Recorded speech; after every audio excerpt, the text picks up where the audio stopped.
শুধু পাঠ্যপুস্তক নির্ভর শিক্ষা নয়, সর্বজনীন মানসম্পন্ন শিক্ষা নিশ্চিত করতে চায় সরকার। জাতীয় শিক্ষা পদক 2023 প্রদান অনুষ্ঠানে প্রধানমন্ত্রী শেখ হাসিনা। আমরা সবসময় চাই যে আমরা একটা সুষম, জনকল্যাণমুখী, সার্বজনীন মানসম্মত শিক্ষা ব্যবস্থা করতে চাই। আর শুধু ওই কেতাবি বই পড়ে না, এই ছোট ছোট শিশুদের ভিতরে যে মেধা, মনন, সেগুলিও তো আমাদের বের করে আনতে হবে। সিরাজগঞ্জে নির্মিত হচ্ছে দেশের সবচেয়ে বড় সৌর বিদ্যুৎ প্লান্ট। চলতি মাসেই বিদ্যুৎ উৎপাদন শুরু। নদ নদীর পানি কমতে থাকায় সিলেট বিভাগে বন্যা পরিস্থিতির উন্নতি। আশ্রয় কেন্দ্র থেকে বাড়ি ফিরতে শুরু করেছে সাধারণ মানুষ। এসডিজি অর্জন এবং 2041 সালের মধ্যে স্মার্ট বাংলাদেশের রূপকল্প বাস্তবে রূপান্তর করতে সম্মিলিত পদক্ষেপের ওপর গুরুত্ব আরোপ করলেন তথ্য ও সম্প্রচার প্রতিমন্ত্রী মোহাম্মদ আলী আরাফাত। আসসালামু আলাইকুম। দুপুর 2টার সংবাদে আমন্ত্রণ জানাচ্ছি আমি সাব্বির আহমেদ। এতক্ষণ শুনছিলেন সংবাদ শিরোনাম, এবারে বিস্তারিত।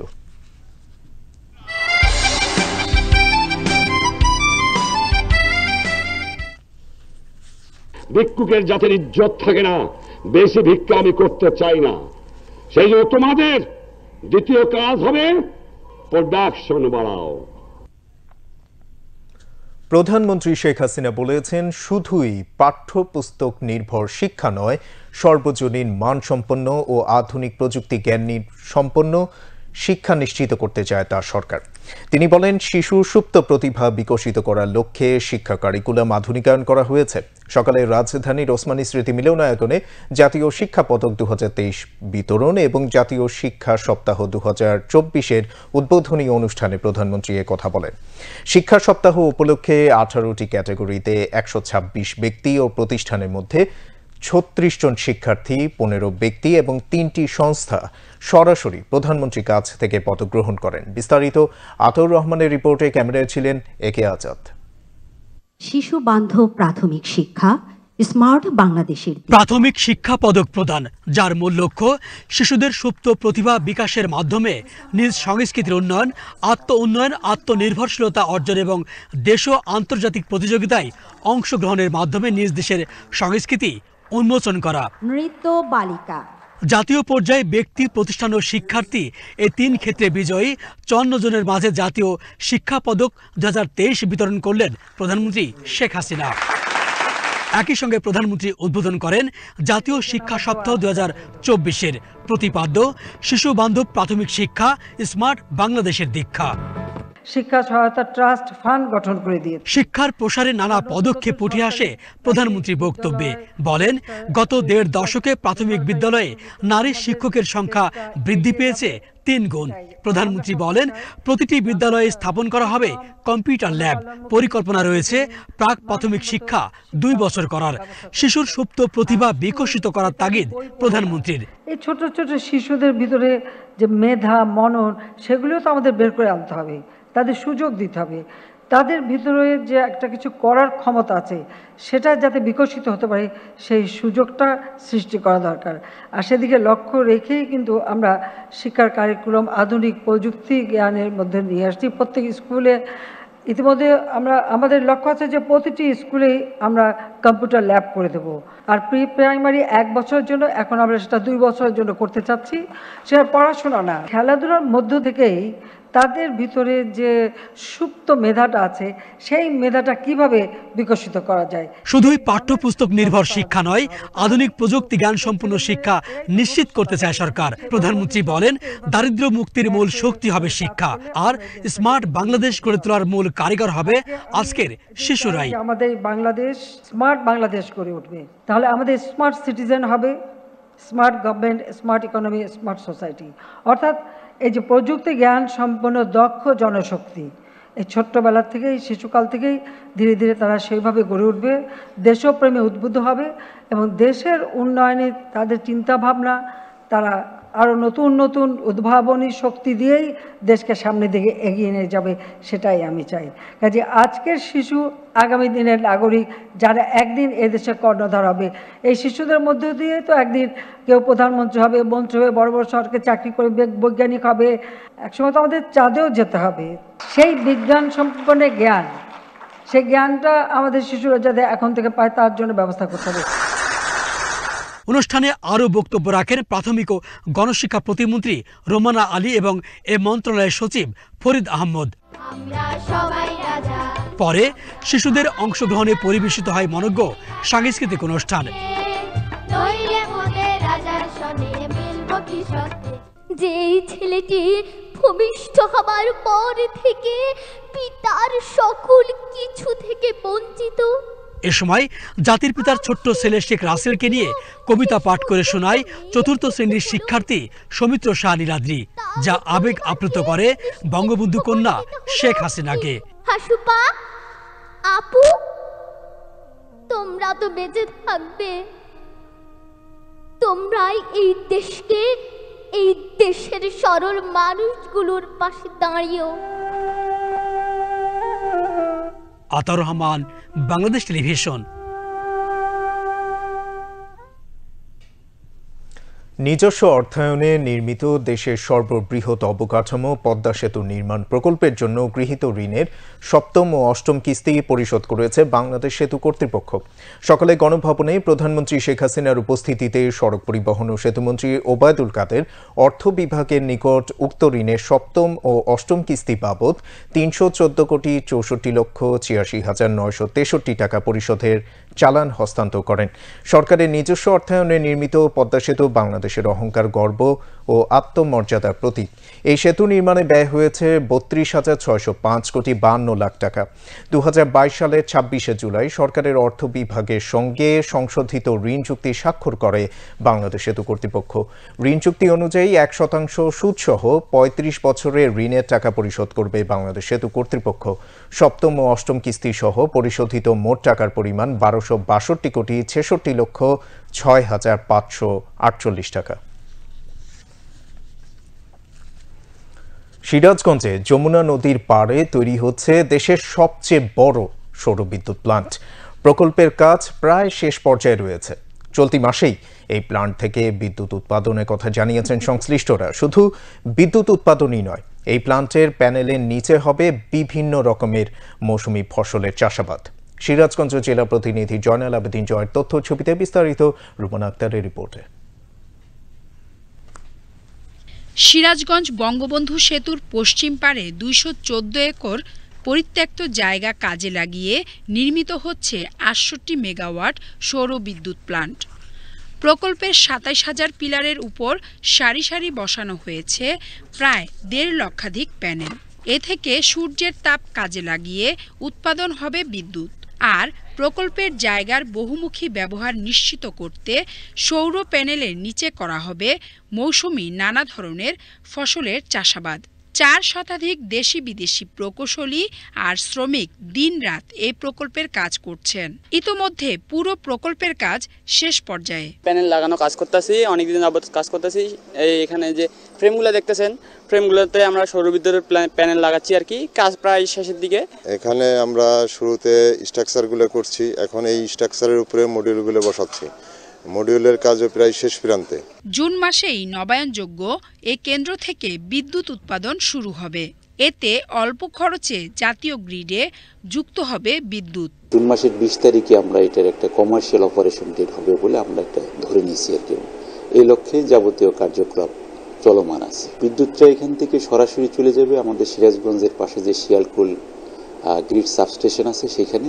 সেজন্য সিরাজগঞ্জ শহর এবং তৎপরবর্তী যে পল্লী বিদ্যুতায়ন বোর্ডের যে কনজিউমারগুলো আছে তারা এখান থেকে সরাসরি উপকৃত হবে বলে আমি মনে করি। তো এটা হলে এটার সাথে আমাদের যেহেতু একটা গ্রিড সাবস্টেশন এবং গ্রিড লাইন অলরেডি প্রতিষ্ঠিত হয়েছে, সেই হিসেবে আমরা অল্প মূল্যেই আমরা ওই অংশের জন্য বিদ্যুৎ উৎপাদনে আমরা যেতে পারবো।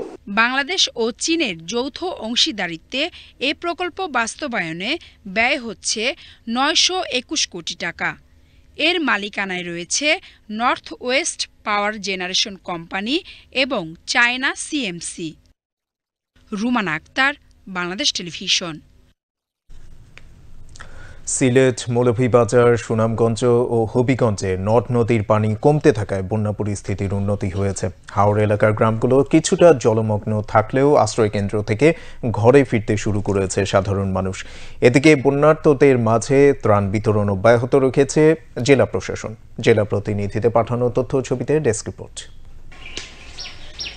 সুরমা, কুশিয়ারা সহ সবকটি নদীর পানি কমতে থাকায় সিলেটে বন্যা পরিস্থিতির আরও উন্নতি হয়েছে। এ দুটি নদীর পানি সবকটি পয়েন্টে বিপদসীমার নিচ দিয়ে প্রবাহিত হচ্ছে। কেবল ফেঞ্চুগঞ্জ পয়েন্টে কুশিয়ারা নদীর পানি বিপদসীমার 90 সেন্টিমিটার উপর দিয়ে প্রবাহিত হচ্ছে। এতে করে কুশিয়ারা তীরবর্তী ফেঞ্চুগঞ্জ, বালাগঞ্জ ও ওসমানীনগর উপজেলায় বন্যা পরিস্থিতি স্থিতিশীল রয়েছে।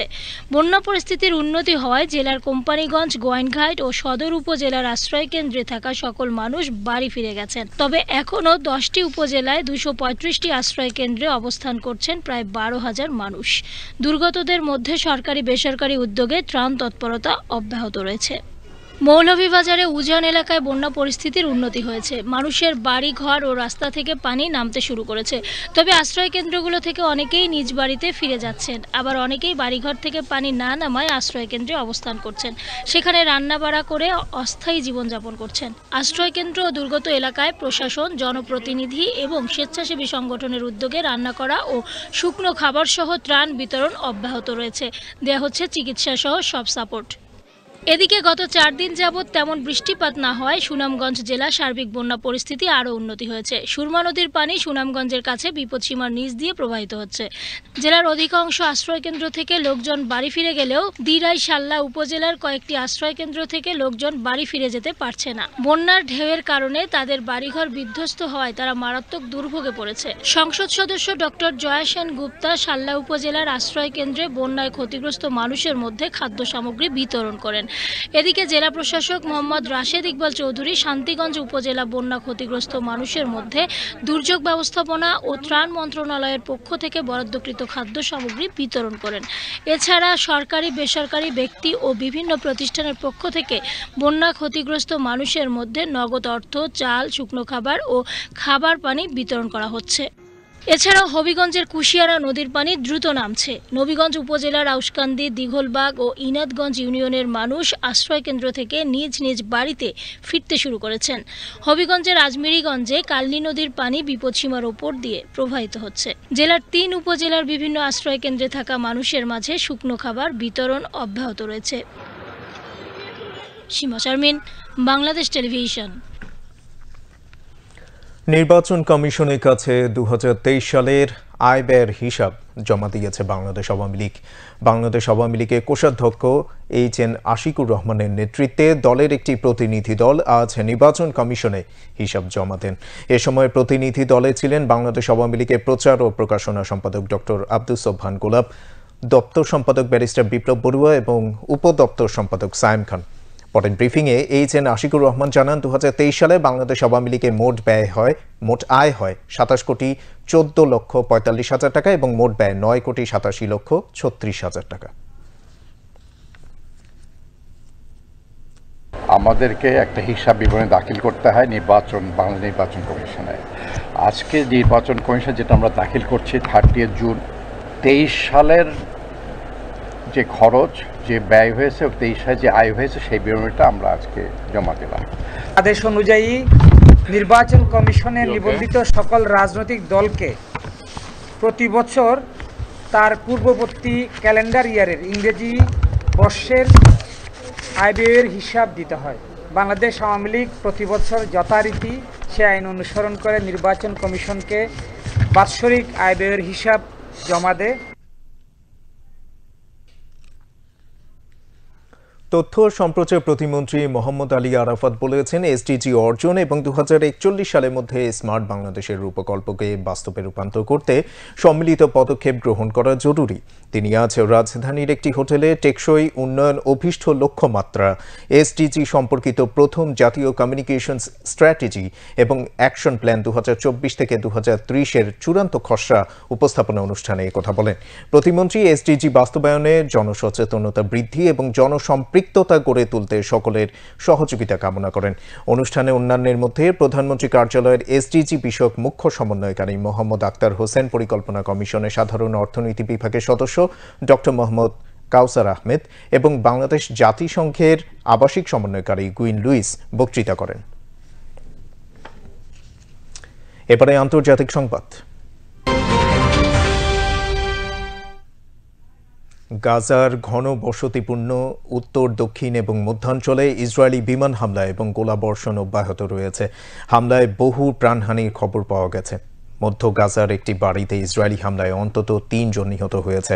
আন্তর্জাতিক গণমাধ্যমের খবরে বলা হয়েছে, ইসরায়েলি বাহিনী গাজার দক্ষিণাঞ্চলীয় রাফা শহরে পরিকল্পিতভাবে আবাসিক এলাকা ধ্বংস করেছে। এদিকে মার্কিন পররাষ্ট্র দপ্তর জানিয়েছে, ইসরায়েলি বাহিনী ডক্টরস উইদাউট বর্ডার্স এর এক ফিজিওথেরাপিস্টকে হত্যার দায় স্বীকার করায় এ বিষয়ে প্রশ্ন তোলার আর কোনো সুযোগ নেই। ওই হামলায় আরও ৩ শিশু সহ মোট ৫ জন নিহত হয়। এদিকে জাতিসংঘের নিরাপত্তা পরিষদের বৈঠকে ইউনিসেফের উপপ্রধান জানিয়েছেন, গাজার ধ্বংসস্তূপের নিচে ইসরায়েলি বাহিনী হাতে নিহত হাজার হাজার শিশুর মৃতদেহ চাপা পড়ে আছে। এদিকে গাজার দেইর আল বালাহ এলাকায় অবস্থিত আল আকসা হাসপাতালের একজন কর্মী জানিয়েছেন, সেখানকার অবস্থা এখন অসহনীয়। হাসপাতালের সকল যন্ত্রপাতি, এমনকি অ্যানেস্থেশিয়া মেশিন পর্যন্ত অকার্যকর হয়ে পড়েছে। গাজায় ইসরায়েলি হামলায় এ পর্যন্ত প্রাণহানির সংখ্যা ৩৭,৭০০ ছাড়িয়ে গেছে। আহত হয়েছে ৮৬,৩৭৭ জন।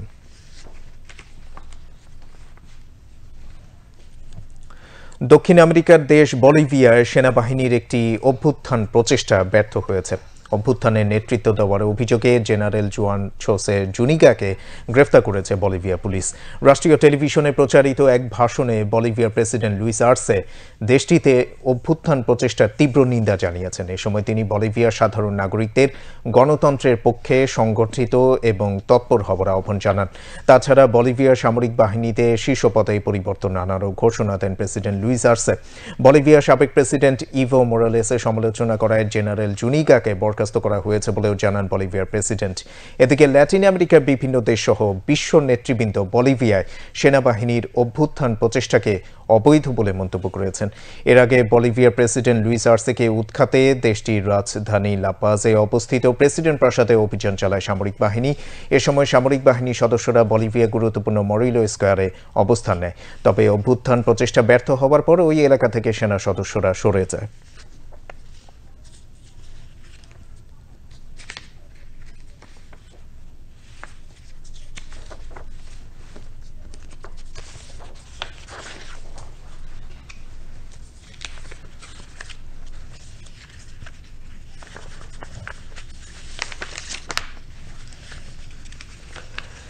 ফিরে আসছি দেশের খবরে। ডেপুটি স্পিকার শামসুল হক টুকু বলেছেন, রাজনৈতিক অভিজ্ঞতা, মেধা ও দক্ষতা দিয়ে আওয়ামী লীগের ভেতরে ও দেশের রাজনীতিতে সবসময় গুরুত্বপূর্ণ ভূমিকা রেখেছেন প্রয়াত নেতা মোহাম্মদ নাসিম। ডেপুটি স্পিকার আজ জাতীয় প্রেস ক্লাবে প্রয়াত আওয়ামী লীগের প্রেসিডিয়াম সদস্য ও সাবেক মন্ত্রী মোহাম্মদ নাসিমের ৪র্থ মৃত্যুবার্ষিকী উপলক্ষে বঙ্গবন্ধু একাডেমি আয়োজিত আলোচনা সভায় কথা বলেন।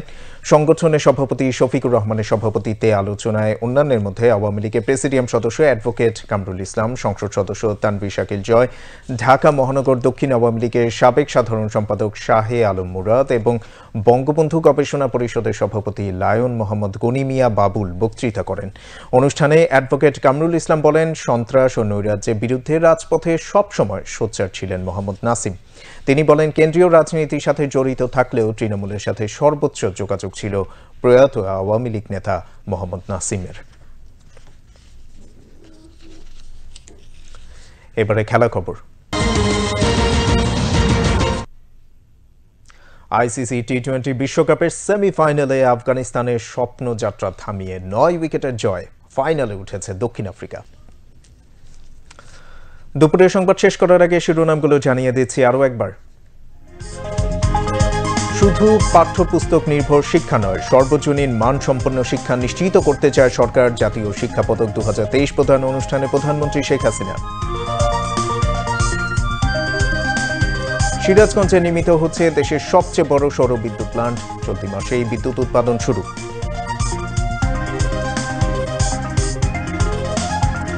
নদ নদীর পানি কমতে থাকায় সিলেট বিভাগে বন্যা পরিস্থিতির উন্নতি। আশ্রয় কেন্দ্র থেকে বাড়ি ফিরতে শুরু করেছে সাধারণ মানুষ।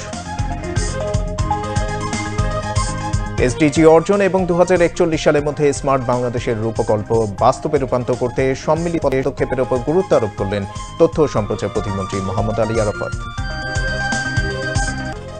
দর্শক, দুপুর 2টার সংবাদে এইটুকুই। পরবর্তী সংবাদ দেখার আমন্ত্রণ রইল। ধন্যবাদ সবাইকে এতক্ষণ সাথে থাকার জন্য।